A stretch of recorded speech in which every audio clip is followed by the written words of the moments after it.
안녕하세요. 일관된 해석 직관영어 상변 선생입니다. 오늘 여러분과 함께 해오리 수능편 84번째 내용을 함께 하겠습니다. 일단 공지부터 보도록 할게요. 수능 해오리는 잘못된 해설을 통해 다수의 학생들이 잘못된 내용을 배워서 수능과 같은 중요한 시험에서 피해를 입을까봐 잘못된 내용이 무엇인지를 밝히고 올바른 내용을 알려주는 공익의 목적으로 제작됨을 알려드립니다.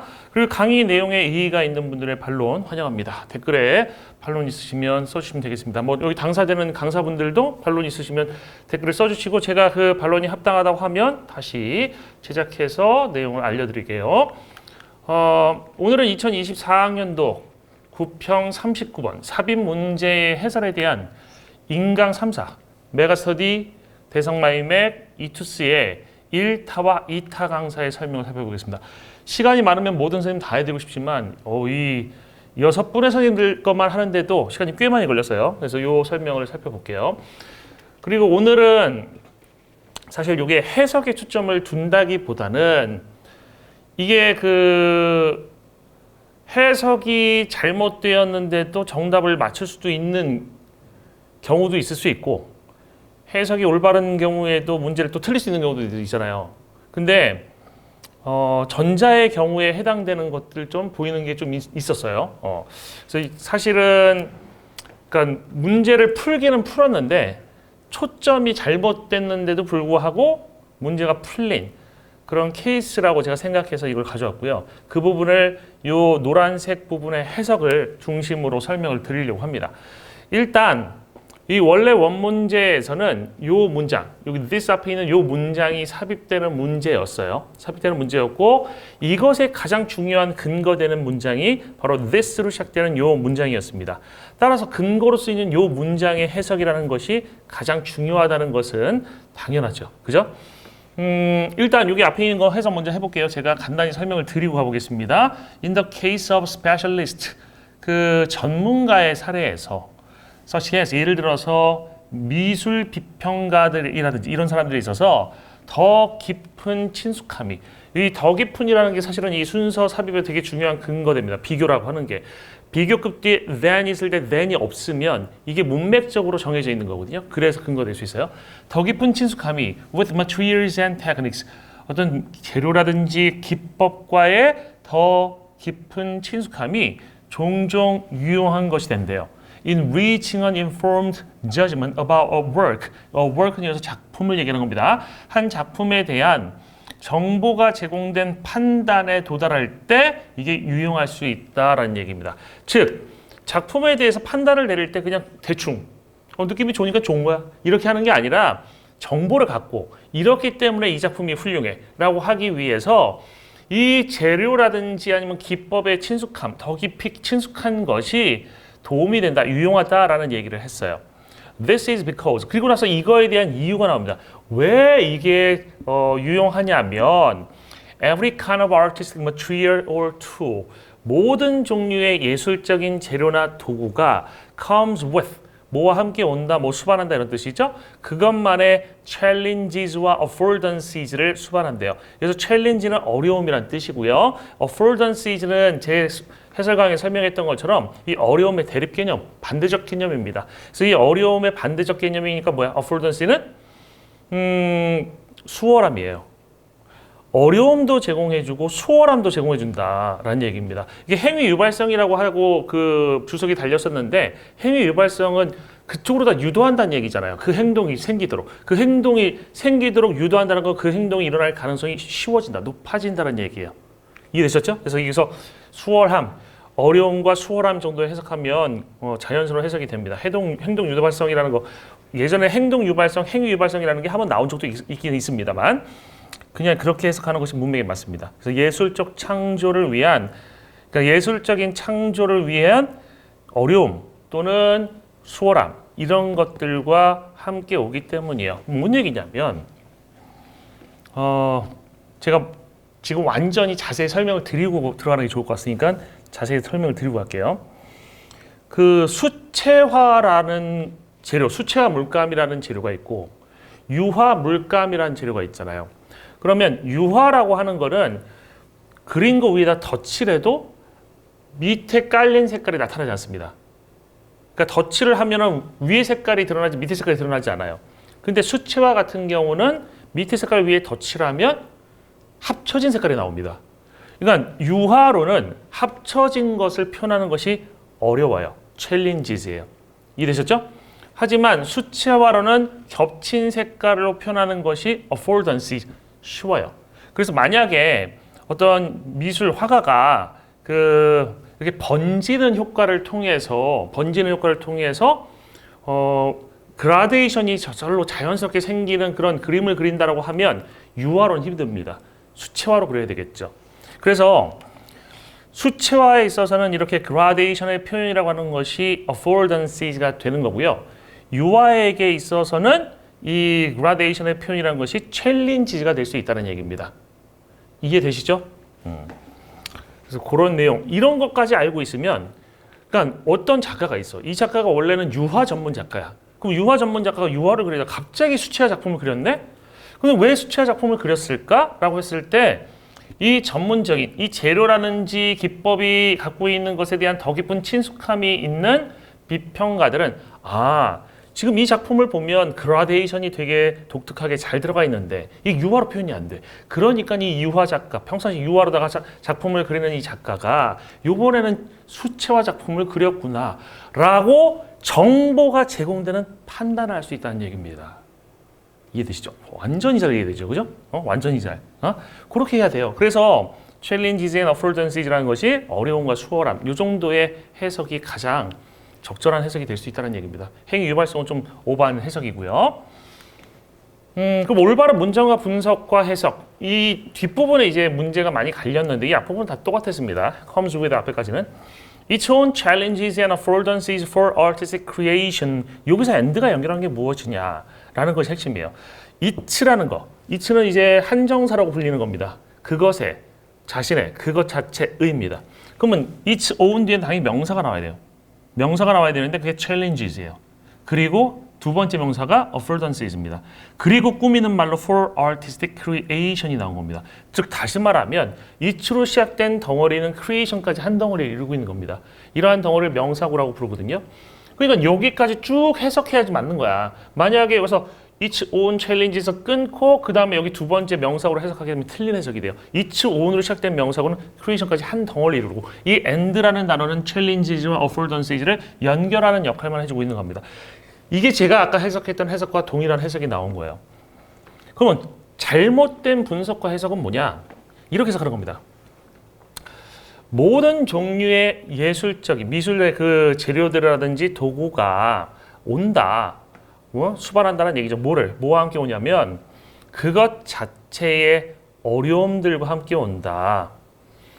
여기서 끊는 거야, 해석을. 여기서 끊고 어려움들과 함께 오고 그리고 affordances for artistic creation 도 함께 온다.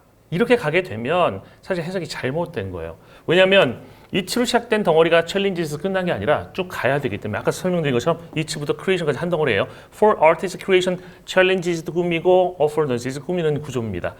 근데 이거를 이렇게 and 앞에서 끊어서 해석하는 분들이 좀 보이더라고. 그 challenges를 강조하는 해석이 특히 그랬는데 그분들이 challenges를 그렇게 강조해서 해석한 이유가 뭐냐라고 생각했을 때 이 문제를 푸는 데 있어서 이 challenges란 말 하나를 근거로 쓰기 위함이었어요. 즉 challenge라는 것이 뭐 어려운 거, 어려운 거라든지 문제점이기 때문에 이거 앞에 this 문장이 이 앞에 제시문이 들어가야 한다라는 그런 방식의 해설을 하시더라고요. 하지만 제가 말씀드렸던 것처럼 제가 아까 해석에서 본 것처럼 사실은 challenges 때문에 정답이 아니에요. 그럼 affordance는 아무 의미 없는 겁니까? challenges하고 affordance가 같이 나오는 게 맞는 겁니다. challenges만 어떤 특별한 의미를 갖고 있는 단어가 아니었다는 얘기예요. 근데 그 부분을 되게 강조하는 해석들이 있었고 제가 보기에는 이걸 잘못 보고 또 해석을 잘못해서 이해하신 부분인데 어쨌든 정답은 낸 그런 케이스에 해당되는 것처럼 보였습니다. 제 개인적으로. 그래서 메가스터디부터 한번 살펴보겠습니다. 조정식 강사는 모든 종류의 예술적인 재료와 도구는 그 자체만의 난제가 있거든요. 어려움이 있거든요. 그리고 여기서 끝났어요. 엔드 뒤에 해석 안 하셨습니다. 그리고 이 역시 그 난제라는 부분 중심적으로 해설을 진행하셨던 걸로 기억납니다. 그다음에 김기철 강사 같은 경우는 모든 종류의 예술적 재료와 도구는 그 자신의 도전이 있고 행위의 유발성이 있기 때문이다. 도전과 행위 유발성 다 언급하셨는데 이거 그 칠판 화면에 띄워놓으신 거 보니까는 challenges하고 그 affordances를 and로다 연결한 그 부분 부각시키고 나머지 이렇게 그 좀 꾸미는 부분을 좀 색깔을 죽여 놓으셨더라고. 그런 걸 보면 구조는 맞게 보신 거예요. 그래서 제가 일단 이거 구조는 제대로 보신 것 같다라고 판단한 겁니다. 그리고 대성마임에게 이명학 선생님은 이게 뭐 때문이냐면 모든 종류의 예술적인 머티리얼 또는 도구라는 것은 그 자체의 챌린지가 있고요. 뭘 위한? 예술적 창작을 위한. 즉 뒤에 있는 for artistic creation이라는 표현이 챌린지를 꾸민다고 본 거예요. 그러면 결과적으로 affordance도 꾸미는 게 되거든. 그래서 이 구조를 정확히 보신 게 맞습니다. affordance는 따로 설명하셨기 때문에 구조 제대로 보시고 해석했다라는 판단을 했습니다. 그 다음에 이서영 강사는 이는 왜 때문이냐? 뭐 때문이냐? 왜 때문이냐? 채널에 그죠? 세대 차인가요? Because of what? Because of why인가요? 요즘에 그 왜 때문이란 말 그 드라마에서 가끔 나오던데 독특합니다. 이것이 왜 때문이냐? 예술적인 재료가 많은 문제를 갖고 있기 때문입니다. 챌린지를 문제라고 해석하고 있더라고요. 어려움이 아니라 문제라고. 나중에 뭐 difficulty란 말을 쓰기는 했지만 일단 문제라고 계속해서 강조해서 해석했습니다. 예술 창조의 행위 유발성 이거 갖고 하는 것이 아니야. 이거 너무 어려워. 이렇게 말씀하셨는데 이거 뭔지 모르겠어요. 어쨌든 간에 이 해석을 보면 역시 챌린지즈라는 것을 근거로 문제를 풀어가셨어요. 그래서 구조를 아까 얘기한 것처럼 두 번째 구조로 보고 있는 케이스에 해당됩니다. 주혜원 선생님이 이렇게 설명하십니다. 모든 종류의 어떤 예술적인 재료, 도구 이런 것들은 각각의 어려움과 행위 유발성에 대한 설명 중간하십니다. 어려움과 짝지어졌고 유발한다고 했으니까 뭐 기회라든가 좋은 점이라든가 즉 반대 의미라는 걸 설명을 해주시더라고. 그 기회라는 게 그렇게 될 기회가 있다는 얘기, 그럴 가능성이 있다는 얘기고 가능성이 있다는 게 그렇게 가기 쉽다는 얘기니까 제가 해석했던 수월함이라든지 이거하고 되게 비슷한 해석이에요. 그래서 주현 선생님 일단 주석에 있는 행위 유발성이라고 해석을 해주셨지만 이게 기회라는 말, 뭐 좋은 점이라는 거, 즉 어려움하고 이 뒤에 있는 affordance가 반이요 대립어 관계라는 것을 설명을 제대로 해주셨어요.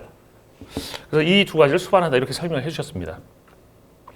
그 다음에 김범구 선생님은 모든 종류의 예술 재료와 도구는 그 자체의 어려움이 따른데 그리고 행위 유발성이 따른데 예술의 표현에 대해 이게 전형적인 그 자체의 어려움이 따르고 그리고 행위 유발성이 따른데 예술의 표현에 대한 이 행위 유발성을 따로 꾸미는 두 번째 구조로 해석이 된 거예요. 그래서 이렇게 각사별로 한 분은 제대로 잘 하셨고 한 분은 좀 잘못된 구조를 토대로 해석하신 게 보였습니다. 그래서 제가 보기에 이 문제 해설에 있어서 또 이 부분의 해석, 이 부분이 사실 근거되는 부분이기 때문에 정확한 해석을 하는 것이 정확한 근거를 가지고 문제를 풀었다고 말 수 있는 부분인데 그런 부분에서 해석과 해설에서 가장 잘하신 부분은 이투스의 주혜연 선생님이셨습니다. 제가 개인적으로 좋아하는 선생님이기도 하고 가장 잘하셨어요. 역시 그 EBS에서 진짜 보석 같은 분이었죠. 해설도 제일 잘하시고 근데 지금 EBS 사이트 가보니까 주혜연 선생님이 해설 강의 안 하시고 레이나 선생님이신가 하는 분이 혼자서 해설 강의 하시더라고요. 근데 보지도 않았어요. 이렇게 훌륭한 강의는 안 나올 것 같습니다. 나중에 시간 되면 한번 보긴 하겠습니다. 그래서 이런 결론에 이르렀습니다. 근데 추가적으로 고려해 볼 사항이 하나 있어요. 제가 이제 해설을 보면서 좀 느낀 건데 대성마임에게 이서연 선생님은 해설 강의에서 ABPS라는 개념으로 이 문제를 분석하시더라고요. 챌린지를 그 의미 때문에 P다. 저는 잘 모르지만 P는 이제 problem이고 이거 S는 solution이 되겠죠. AB라는 건 뭐 이명학 선생님부터 계속 나왔던 그 대립 개념일 거고 P, problem, S, solution일 것 같아요. 그럼 챌린지라는 거는 어려움이고 문제니까 P다. 문제점이다. 라고 정의하고 해석에서 그래서 문제라는 해석이 나온 것 같아요. P니까. 그죠? 그리고 80, 90%가 이 어휘, 챌린지가 이제 본문에 나오게 되면 80, 90%가 P다라고 말씀을 하시더라고요. 근데 이게 100%다라고 하면 진짜 위험한 겁니다. 왜냐하면 아닌 게 많아요. 있을 수 있어요. 많다고 하면 그렇지만 아닌 게 있을 수 있습니다. 강사도 지금 인정하잖아. 10%, 20%는 아닐 수도 있다는 거 아니야. 이거 예외적인 게 나올 수 있다는 겁니다. 그게 수능에 나오지 말라는 법은 없어요. 그러니까 여러분들이 지금 100% 아닌 거라는 거를 확실하게 인식하셔야 될 것 같아. 제가 지금 위험할까 봐서 지금 얘기해 주는 거예요. 수능에서 이런 게 있을까 봐. 지금 여기에서도 사실 그런 거거든. 이 논리에 따르면 만약에 챌린지가 의미 때문에 피면 챌린지의 반의어를 쓰인 affordance는 피의 반대 개념 돼야 돼요. 그러면 피의 반대 개념은 여기서 뭐에 쓴가요? 잘 모르겠어요. 저는 잘 모르겠지만 피의 반대 개념이 돼야 돼요. 하지만 이 지문에서 challenges and affordances는 이런 게 아니라 그냥 도구와 재료의 특징이에요. 이 도구와 재료에게는 어떤 예술을 표현하는 데, 예술을 창조하는 데 있어서 쉽게 해주는 것도 있고 힘들게 해주는 것도 있어. 이런 얘기를 하고 있었을 뿐이거든. 힘들게 하거나 쉽게 하는 거. 그래서 이 개념이 들어가는 게 아닌 것 같아요. 다시 한번 정리를 한번 해볼게요. 왜 이게 정답에 근거되는지 다시 한번 정리합니다. 전문가의 사례에서, 이게 예술비평가가 전문가의 예로 나온 거죠. 예술비평가 같은 전문가들의 사례에서 더 깊은 친숙함, 재료와 기법에 대한 더 깊은 친숙함이 종종 유용해요. 뭐 할 때 유용하냐면 정보가 존재하는 판단에 도달하는 데 있어서 유용한 거야. 한 작품에 대한. 즉 작품에 대해서 그냥 판단을 내는데 이 작품은 정말 훌륭한 작품이에요. 왜? 그냥 내가 좋아. 이러면은 이게 정보를 바탕으로 한 게 아니잖아. 이 작품이 왜 훌륭하냐면, 이 작품이 왜 특이하냐면, 이런 식으로 나가야지. 그지? 왜 특이하냐면, 원래 이 작가는 유화라는 유성 물감을 쓰는 작가인데, 요번에 이건 수채화를 썼어요. 근데 왜 수채화를 썼을까라는 판단을 했을 때, 수채화는 이게 그라데이션의 표현이 자연스럽게 쉽게 이루어질 수 있어. 유화는 불가능하지만. 그래서 수채화를 쓴 거고 그 점에서 이 작가의 이 작품은 독특함이 있는 겁니다. 이런 판단을 내릴 수 있다는 거죠. 이 이유가 뭐냐면 모든 종류의 예술적인 재료라든지 도구라는 것이 그것만의 어떤 어려움이라든지 그 재료로다가 뭘 표현하는 게 어려운 부분이 있다라든지 아니면 그 재료로다가 예술적인 그 창작을 하는 데 있어서 수월한 부분이 수월한 부분 이런 거 있기 때문이라는 얘기예요. 이해되셨죠? 다시 한번 해석합니다. 이건 왜 그러냐면 모든 종류의 예술적인 재료 또는 도구라는 게 도구도 이제 예를 들어서 붓 같은 게 평붓이 있고 좀 납작한 붓도 있잖아요. 그림 그릴 때 그리고 동그란 붓도 있잖아요. 그 동그란 붓으로 그리기 쉬운 게 있고 동그란 붓으로 그리기 어려운 게 있어. 하지만 납작한 거로 그리기 쉬운 게 있고 납작한 거로 그리기 어려운 게 있지. 그지? 이해되시지? 확실하게 이해되시죠? 그러니까 예술적인 창작에 대해서 이 어려움이라든지 수월함이 수반되기 때문이다. 그러니까 재료에 대해서 잘 알면 뭐가 표현이 잘 되고 뭐가 표현이 안 되는지 힘든지를 알기 때문에 판단을 잘 내릴 수 있는 거야. 이렇게 인과가 직접적으로 연결되는 거예요. 이게 챌린지즈가 있기 때문에 정답이 여기 뒤에 나와야 돼. 이거는 사실 정확한 해설이라 볼 수는 없는 겁니다. 이해되시죠? 챌린지하고 이거 어포던스 같은 위상이야. 이 그래서 똑같은 위상을 갖고 있어요. 이거 전혀 얘만 부각되는 게 아니라고. 이해되십니까? 그냥 객관적으로 도구라고 하는 거, 재료라고 하는 거는 어떤 창작의 과정에서 수월함을 주기도 하고 어려움을 주기도 해. 그 얘기를 했다는 거예요. 이해되십니까? 제가 이거 왜 가져왔는지 아시겠죠? 단순하게 해석이 틀린 게 아니라 지금 구조를 통해서 어디에 초점을 두고 해설하느냐에 따라서 보게 되면 주혜원 선생님의 해설이 가장 적절하고 정확하고 학생들한테 도움된다라는 판단에 이를 수밖에 없다는 겁니다. 이해되셨죠? 네. 이것으로 오늘 회오리 수능편 84번째 강의를 마치겠습니다. 수고 많으셨습니다.